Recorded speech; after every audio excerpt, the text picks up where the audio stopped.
long as I have this graph pulled up, I want to classify different kinds of discontinuities that we will see in this class.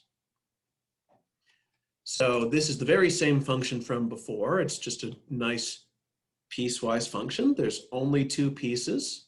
There's not a reason to stop there. I could have functions with more pieces than that, but it's fine for demonstration purposes. And I said how I have this discontinuity at x equals 0.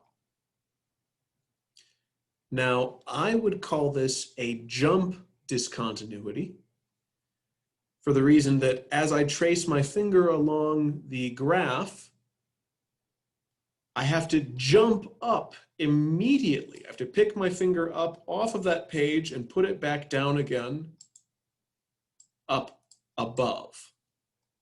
So I'd say anytime I have this kind of shape in my function, that is called a jump discontinuity. That is one way that a function can be discontinuous.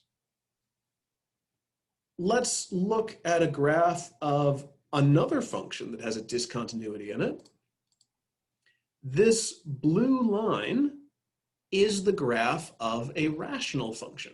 The formula is x squared minus 1 divided by x plus 1.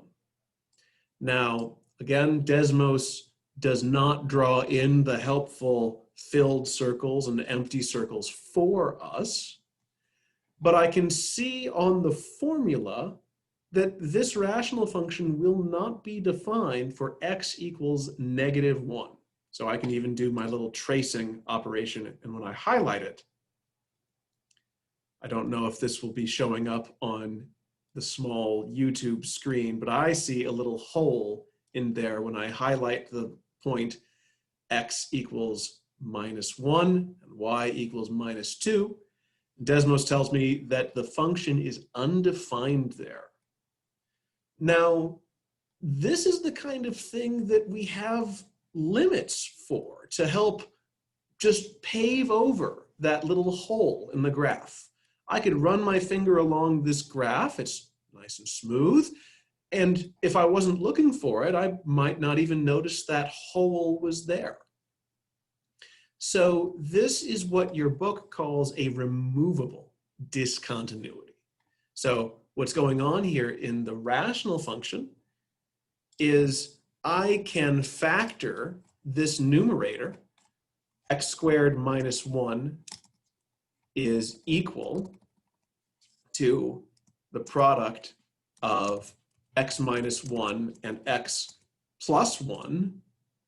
And so this formula is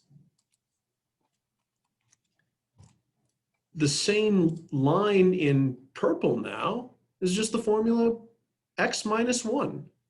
My purple formula is defined at x equals -1. See? Now I don't have that empty circle.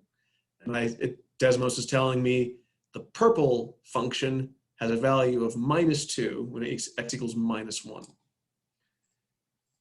So these removable discontinuities are the ones that we can, well, they're the ones we can remove. They're the ones where we've got some numerator and denominator where the thing that's giving me discontinuity can actually be canceled out, and I'll be left with a simpler formula that does not have that discontinuity. Speaking colloquially, if I pronounce that right, I would also call this a hole in the graph, because that's what it looks like to me, and I think that that gets the point across a little bit easier than saying removable discontinuity. So I just say there's a hole there. Now, the third kind of discontinuity I want to talk about is called the infinite discontinuity. So I've previously been calling these asymptotes. That's another fine name for these. Basically what's going on here is that the value of my function, as I get closer and closer and closer to x equals 2, my y coordinate is growing without bound. It will not settle down when I try to take a limit.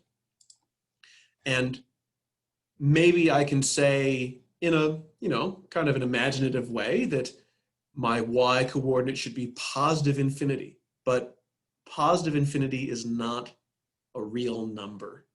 So I would say there is an infinite discontinuity of this function. This is 1 divided by the square root of minus 2. Excuse me, 1 divided by the square root of x minus 2. So this function is going to have an infinite discontinuity when x equals 2. If I get rid of that square root, call this 1 minus x minus 2, I have a similar picture, right? Now I have this other part of the graph defined over here to the left of positive 2, because I'm no longer taking square roots. And going in from the left, I can still have this very imaginative statement that, oh, it looks like y should be equal to negative infinity. It's helpful to be able to describe if my y is growing unboundedly in the positive direction or the negative direction. That is a helpful thing to keep track of. But again, neither of those are actually names of real numbers. That's a concept that we have in our head.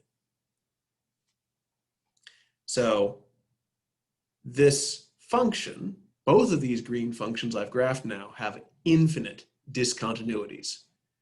And unlike the blue function, I can't get rid of that.